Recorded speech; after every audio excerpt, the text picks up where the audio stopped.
All right, this is a little bit of a spontaneous one, but since we're wrapping up 2025, I actually had a little bit of a reflection for myself to go through my 2024 daily updates that I always log. To give a bit of context, every single day of the year since 2024, the beginning of 2024, I've been logging every single day. And at the end of 24, the 31st of December, I logged my trading performance, how many trades I took, and my trading psychology, position that I was in, the position I want to be in 2025. So I am not where I want to be. I think maybe I was over aspirational as well. I probably thought it was a lot simpler than I now know. It's not that simple. However, it did teach me a lot of things. Don't mind the bubble tea, just kind of to keep me company here. But watching back that video and seeing, okay, I took 377 trades. Win rate, I had no idea at that time. And the risk to reward was there, but the consistency between entering trades and also having any form of system, there was nothing there. It was non-existent. So when I'm comparing myself from the 31st December 24 to the 31st December 25, trading performance has actually improved, but not from a financial point of view, more so from the discipline, the psychology, and the obsession with the charts. Patience is a big thing. I think taking from 24 to 25, I've seen a big growth in patience. But the biggest one is the psychology, understanding that systemizing approaches is mandatory in order to keep consistency and thinking like a business. You're not thinking of just taking the next trade just to make money and think about the outcome. You're taking the trade knowing that you are validated and you have a logical reasoning behind getting in the trade. It's not a, oh, I feel like taking it. It's a, I need to take it because my strategy tells me to. So this is the only figures that I have. I didn't really go into too much of a deep dive when I reviewed my trading performance in 24. I took 377 trades, and that was my first full year of day trading and documenting my journey. And this year, we ended the year across all of my accounts because, again, it wasn't really super consistent with one account this year. I experimented a little bit with a personal account, did a $200 challenge, which went to absolute crap, and I started a prop firm challenge, which I still haven't passed. So across all accounts, across all of the tracking, I've added it up and I've taken 255 trades across all accounts in 2025. Now, these figures aren't super important, but what it tells me is that actually sometimes less is more. Taking less trades, but having more lessons out of it. I feel like this year has really given me a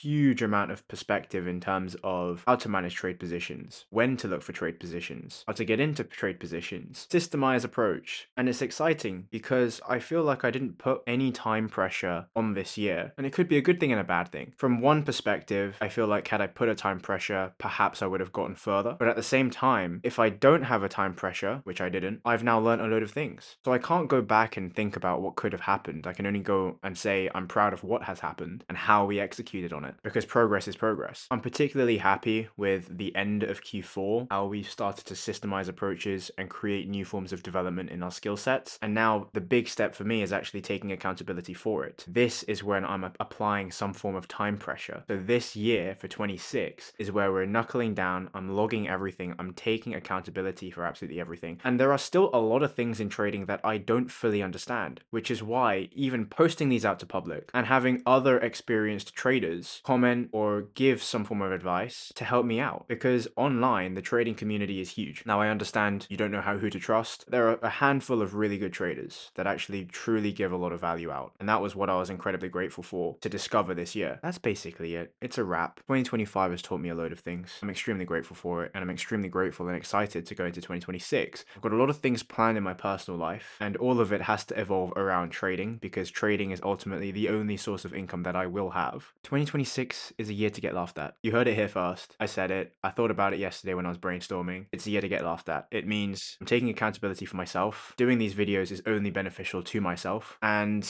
I think social media is a gateway to open new opportunities and to have a new form of connection with other people, to unborify my life because my personal life is very repetitive. So yeah, Instagram is probably going to be put up and we're just going to go for it. The embarrassment's going to be there. Speaking about all of these things is going to be there. It's going to be really awkward. But I think sometimes action taking rather than pondering about it for such a long time is the better option because it's been stuck in my head for so many weeks, so many months. I think now's the time where I should just try it and see if it goes anywhere. I hope this helped out.